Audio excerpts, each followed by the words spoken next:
32வது சர்க்கம். சீதை ஹனுமாரை காண்பது.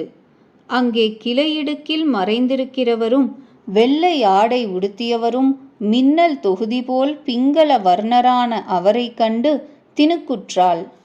அவள் அவ்விடத்தில் வானரத்தை உருக்கிவிட்ட தங்கம் போன்ற கண்களை உடையதாய், மலர்ந்த அசோக மலர்களின் திரள் போன்ற அழகிய மேனி உடையதாய், அடக்கமொடுக்கம் உடையதாய், அனுகூலமாய் சம்பாஷணை பொழிந்ததாய் கண்டாள்.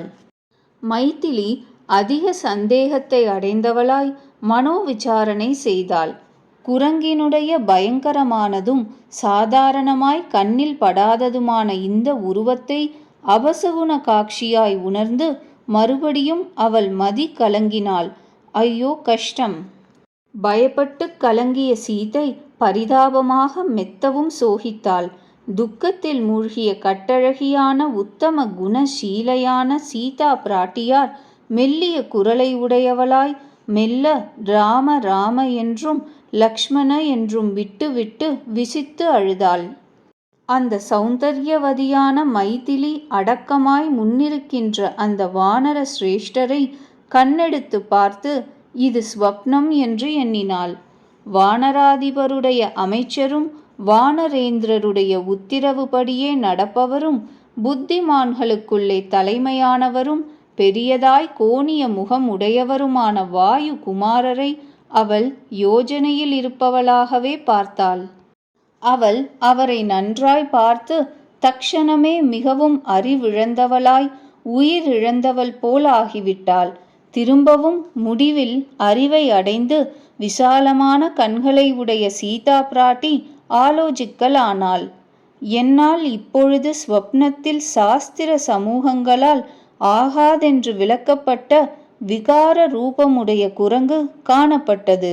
லக்ஷ்மணருடன் கூடிய ஸ்ரீராமருக்கும் அப்படியே எனது தந்தையான ஜனக மன்னருக்கும் க்ஷேமம் உண்டாகுக. இது கனவும் அல்ல. ஏனென்றால் சோகத்தாலும் துக்கத்தாலும் வருந்துகின்ற எனக்கு தூக்கம் இல்லை. முழு மதி முகத்தினரோடு எதனால் இல்லாமல் பிரிந்திருக்கின்றேனோ அதனால் எனக்கு சௌக்கியம் இல்லையே.